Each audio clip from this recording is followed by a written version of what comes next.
بسم اللہ الرحمن الرحیم۔ حضور صلی اللہ علیہ وسلم کے عزت اور احترام کی بات کرتے ہوئے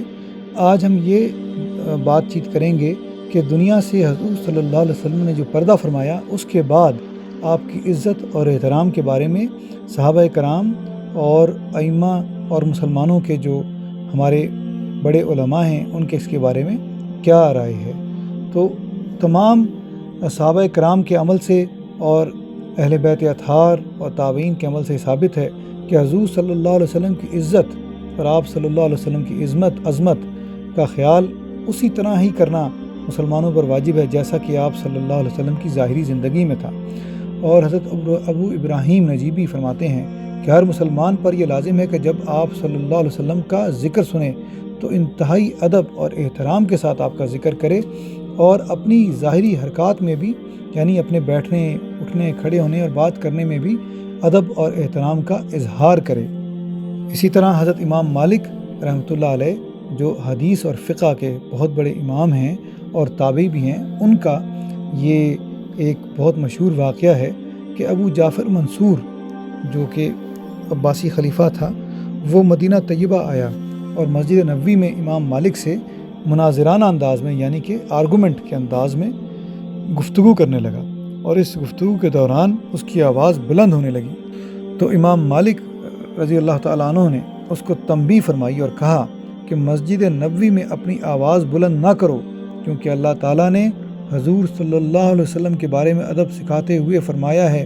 کہ اپنی آوازوں کو نبی کریم صلی اللہ علیہ وسلم کی آواز پر بلند نہ کرو، اور حضور صلی اللہ علیہ وسلم کی بارگاہ میں آوازوں کو ہلکا کرنے والے آہستہ کرنے والوں کے بارے میں فرمایا کہ وہ لوگ جو اپنی آوازوں کو حضور صلی اللہ علیہ وسلم کی مجلس میں آپ کی بارگاہ میں نیچا رکھتے ہیں، ایسے لوگوں کو اللہ تعالیٰ نے اچھا کہا ہے، اور ایسے لوگ جو حضور صلی اللہ علیہ وسلم کی بارگاہ میں آپ کے ادب کا خیال نہیں رکھتے، اور وہ لوگ جو آپ کے دروازے سے باہر آپ کو اونچا پکارتے ہیں، ان کے بارے میں کہا کہ ان میں سے اکثر جو ہیں وہ شعور نہیں رکھتے۔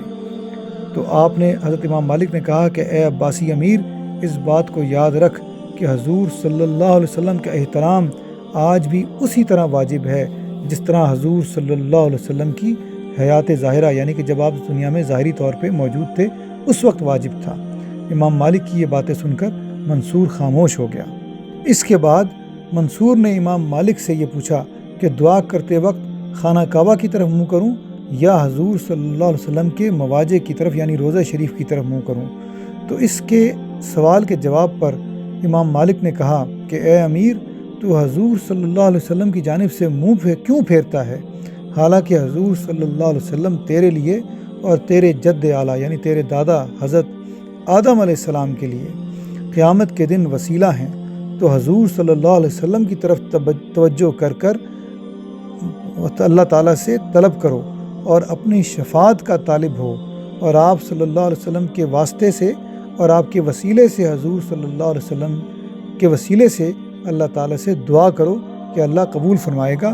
کیونکہ قرآن پاک میں اللہ نے فرمایا وَلَوْ أَنَّهُمْ إِذْ ظَلَمُوا جَاءُوكَ فَاسْتَغْفِرُوا اللَّهَ وَاسْتَغْفَرَ لَهُمُ الرَّسُولُ لَوَجَدُوا اللَّهَ تَوَّابًا رَحِيمًا۔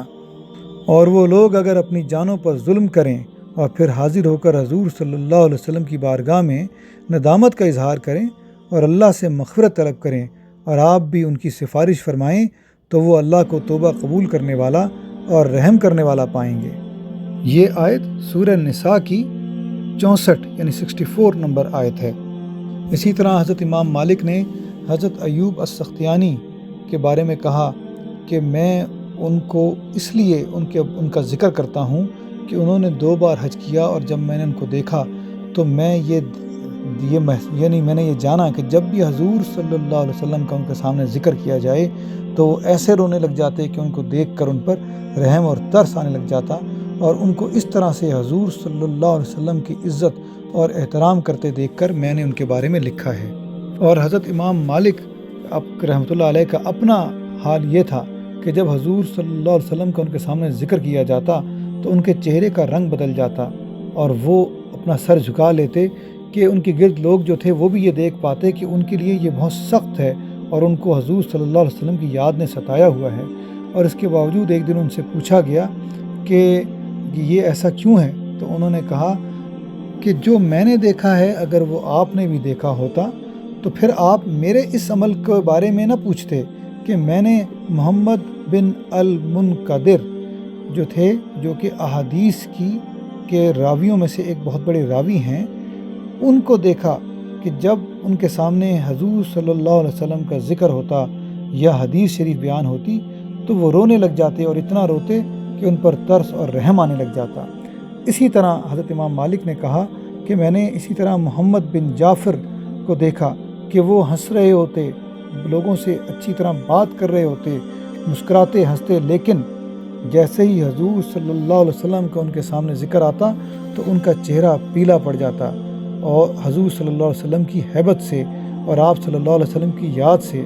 اور میں نے انہیں کبھی بھی حضور صلی اللہ علیہ وسلم کا ذکر کرتے نہیں دیکھا، اس کے بغیر کہ انہوں نے باقاعدہ وضو کیا ہوا ہو، نہائے ہوئے ہوں، یعنی کہ ان کے حضور صلی اللہ علیہ وسلم کے لیے ادب اور احترام کا یہ عالم تھا۔